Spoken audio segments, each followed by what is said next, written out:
You can get the one-handed sword in Valhalla right now. Yes, this is not a drill. It will be obtainable in the game from July 29th till August 19th during the Seeker Blood Festival in the settlement, which is free for everyone. You only need to have a settlement at level 2, which is easy to get, and you need to have completed one story arc in England, so very early on. I will tell you how to then get a one-handed sword and show you the cool moves you can do with the blade. If you are excited to get your own one-handed sword, then totally leave a like on the video to show your support. And let's go. I am of course doing a Helix credit pack giveaway for 2,300 credits. If you want to participate, then totally click the link in the pinned comment and be sure you are a subscriber of the channel before you enter, and good luck. If you have a settlement on level 2, did one story arc in England and play with an internet connection on, then you will see a cutscene for the new festival the moment you go to Ravensthorpe. You learn about the many things you can do to earn festival tokens, which you can then exchange for a one-handed sword, and you can buy it over here near the burning structure. Here you find Norvit, and then you can see that the sword costs 300 festival tokens. And the fastest way to get them is through the new brawl type activity, Test Your Metal, which you find near the bridge over here. It's like near the opening of the arena on the festival terrain. And here you can already try out the one-handed sword. There are 3 separate challenges depending on the loadout you choose. There are 3 rounds in total. So pick the short sword here, and completing all 3 rounds already gets you 90 tokens. Your enemy scaling and the difficulty impacts this activity, by the way. So if you play on easy, then it's easier to complete the activity and get all the tokens. If you like really want to do it as fast as possible,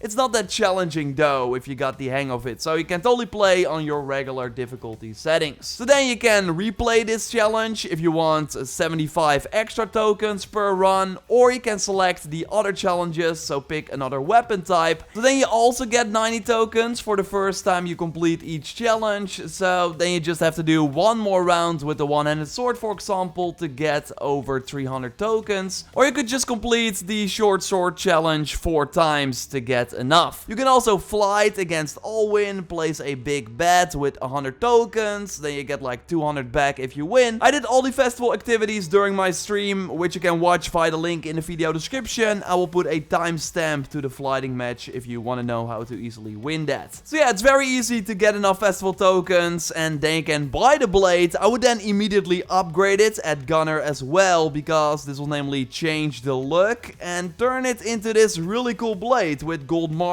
on it. I think it looks pretty badass. You can then of course also put more runes on it, which is very nice. The perk on the blade is, by the way, really bad. I think I predicted this already in a previous video, but come on, 10 ability damage for 2.5 seconds after a dodge is not strong. One ability that is a ton of fun to use with this sword, by the way, is the Vengeance of Thor, an ability I've really rediscovered. It's really fun to use. Sure, you can charge it up, but what I've been doing is just immediately use it when I get the chance, and with the one-handed sword, you then spin the sword around, dealing a lot of damage to surrounding enemies and throwing them on the ground sometimes as well.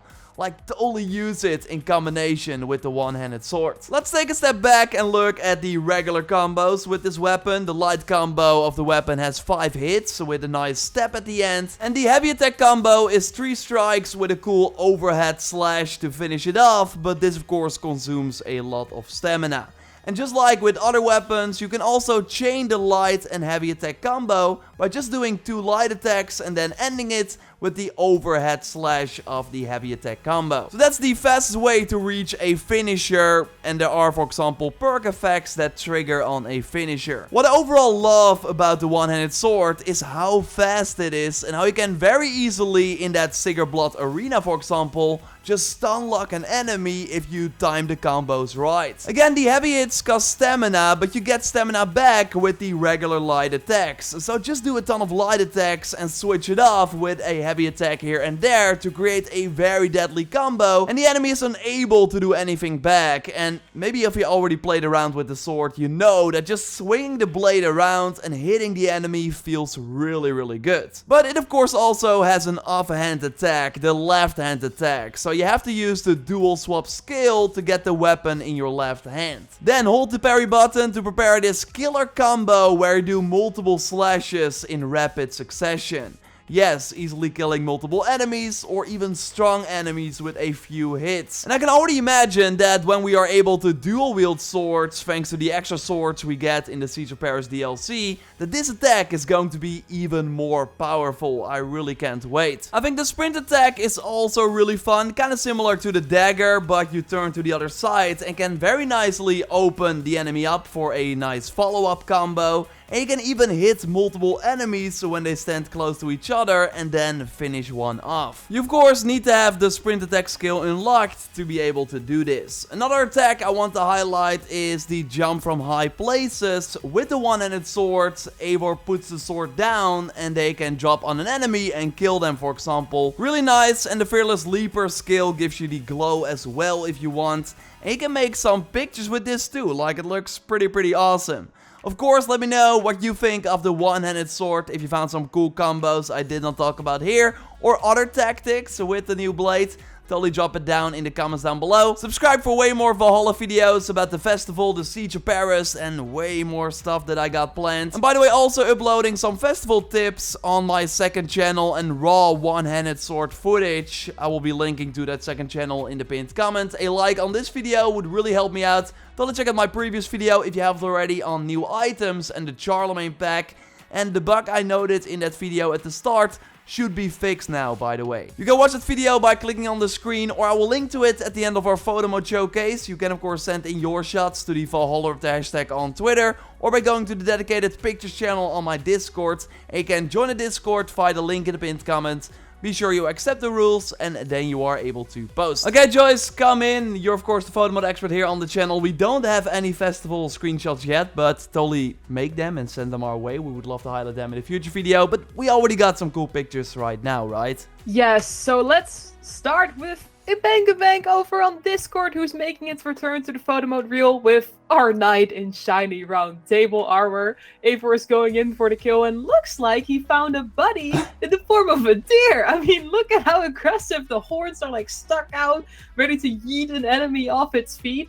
I also love the standing point here as well, like to arm. On to the next one, and that is Calcius from Twitter, who took this awesome shot of Eivor walking out of what looks like a cave. He found the loot and is ready to get back into the daylight. This picture really shows how incredible the weather options look in the game. I mean, the sun falling through the entrance here, the shadows fall on the water, kind of giving this reflection, and on the wooden floor. Really stunning. Yeah, this is a really cool picture, and I kind of get the feeling that Eivor was like hangover, woke up in the cave and is now like, what the heck did I lost my clothes, where am I? And finally, we've got Gato over on Discord, where Eivor is hiding in the fog while overlooking her options, wearing the modern day cloak, I believe, if I see like the colors over there. I mean, I have a soft spot for these kinds of pictures, where the assassin side of Eivor shows up with this vibe of mystery going around. Wonder when this is taken, by the way, because, I mean, it could be fog, but, you know, it could also just be smoke from a campfire. Yeah, or from the smoke arrow from the Druid's DLC. Really cool shots. Of course, send your shots our way. Maybe you'll be next video. Subscribe for more content, and check out that video on the Charlemagne pack by clicking on the screen. For now, we'll speak to you next time. Goodbye. Bye.